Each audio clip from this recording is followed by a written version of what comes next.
be like, what the fuck is Well, you already started. No, start me off. Be like, what the fuck is this? It's taping, so what the fuck is this? What the fuck is this?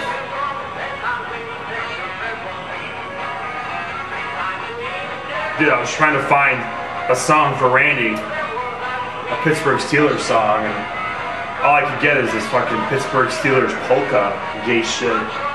Do their women wear, do they use the triple edged blades when they shave?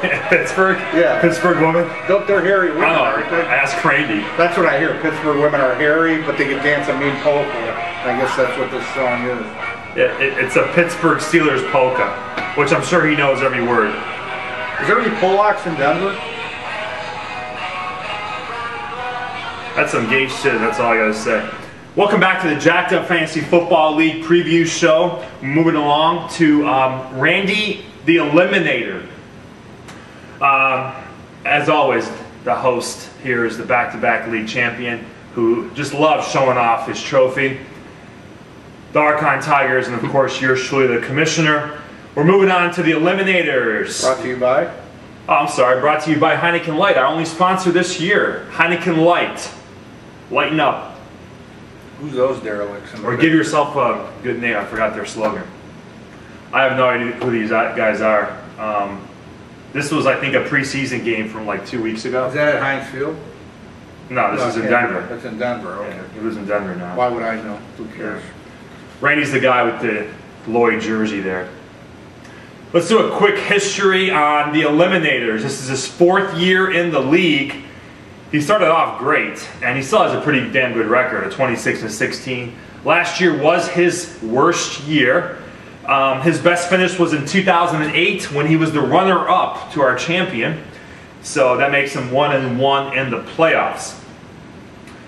Let's go down the list here and talk about Randy's draft. Number 1 overall pick, or his number 1 overall pick, was Drew Brees.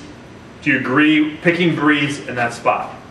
As you well know, 2 years ago I had the same pick, and that's who I took, and we know what the results were. So yes, I do agree. 4th, and not 4th overall. Yes, I took him first. Really? First round. The first round, but you weren't 4th. How that's what I'm trying to soon say. we forget? Yes, I did. Or did I take him first? No, what I'm trying to say, first round stop pick. drinking, dude. I'm trying to say, you never picked 4th, okay? You picked at least 8th, 9th. Last year you picked 12th. Let's save time. You asked me if I like him. I love him. All right. I love him. We all need a history lesson here of when you took him 2 years ago.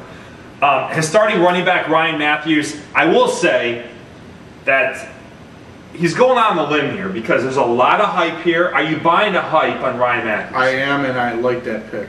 Would you have taken him ahead of, let's go through Sean it. Green? No, dude, the snake format.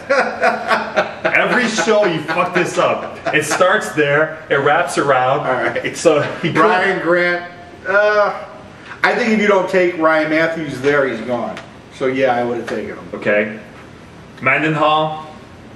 I mean, for a homeboy Steeler, he's not high on Mendenhall. Yeah, I know. What's up with that? He didn't put his money where his mouth was on that one. I don't know. So it shows how little ye has faith in them. Whatever. I think it was too early to pick Ryan Matthews, in my opinion. I don't.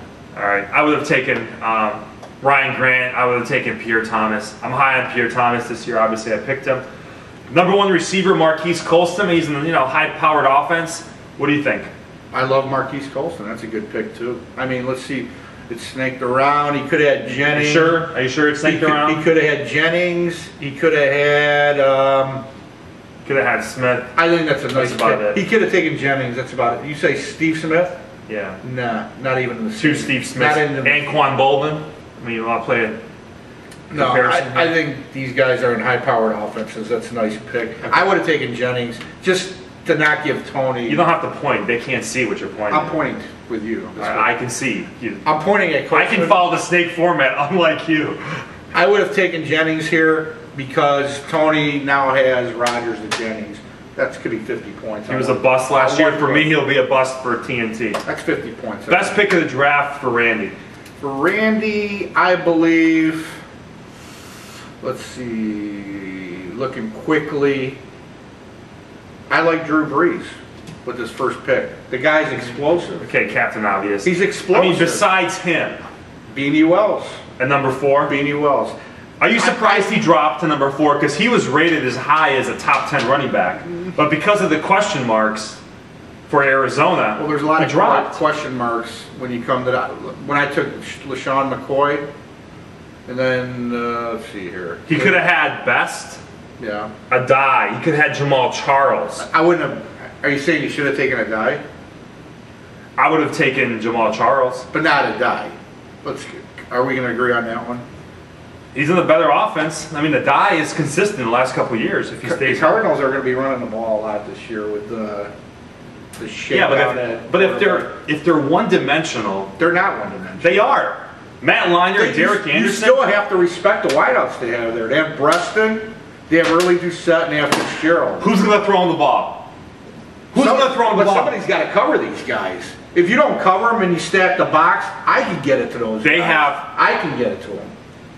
Okay, I doubt that. But if I'm the secondary, do I really respect Derek Anderson? Do I respect Matt Leinart? He was in a Pro Bowl 2 years ago. 3 years ago. Okay. And he has more weapons here than he did in Cleveland. That was the past. We got to give them a little benefit of the doubt. I like Beanie Wells there. Okay. Worst pick of the draft? For him, the worst pick of the draft was probably Fast Willie Parker. I agree 100%. I think he's done. And the whole, he doesn't play for Pittsburgh anymore, but he used to. The guy is like, I think number 4 on the depth chart for Washington. Actually, it's Thursday night, so he may get cut after this preseason Very possible. game. They have Clinton Portis, Larry Johnson. I think they're just using his black ass to just, I think Randy. for the 4th game, because all those guys are going to get Randy's cut. living in the past. And that's all right. Whatever. Sleeper pick of the draft for Randy, the Eliminator? I think Donovan McNabb in round 11 will be a solid quarterback. I think he's done. I don't think he's done. My sleeper pick is Eddie Royal in the 12th round. I think Eddie Royal, number 1 receiver for the Broncos. I know you like Jabbar Gaffney. I love him. Okay, we'll talk about you down the road, but Eddie Royal has a chance to have 1,000 receiving yards. That's my bold prediction. You just got done ripping on Derek Anderson. Who's their quarterback? Orton, he's a better quarterback. Is he? Well, Yeah. I don't think he's much better than Derek Anderson. Okay. Go ahead, your bold prediction for the Eliminators. The Eliminators are going to run away with this division. They're going to finish 8-6. And, I mean, their team is explosive at every position. The only thing I don't like on his team is Lee Evans. I wouldn't draft any Buffalo Bills except C.J. Spill. 8-6 Eliminators. You will continue your winning tradition. Actually, I do have him winning this division. I have him winning the division because I think this is the weakest division this year. I think the Central, before the draft, was the weakest. But once I saw the draft and I analyzed this is the weakest division. I don't know how you could say that. You got the High Flowers and the Cocoa Puffs. Randy will finish 8-6 or 9-5, but he's going to win the division. Because I think Cocoa Puffs and High Flyers are not going to be able to compete. It's going to be a dogfight in that division. He's going to win it at 8-6, and those other 2 teams will contend. Do you want to play more of that Pittsburgh polka, or did you have enough of that shit?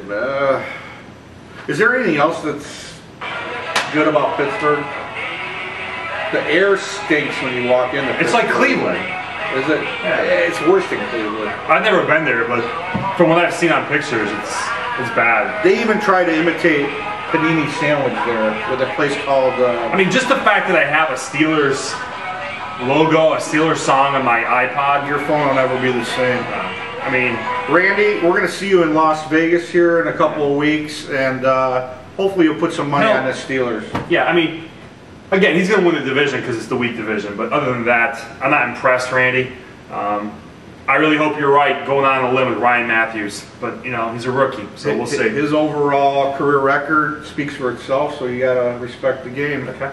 Well, that's all the time we have for this preview show. Up next is going to be the biggest bold prediction of all these shows, and I'm sure you guys can figure out who's up next. But that's all the time we have. See you again next time.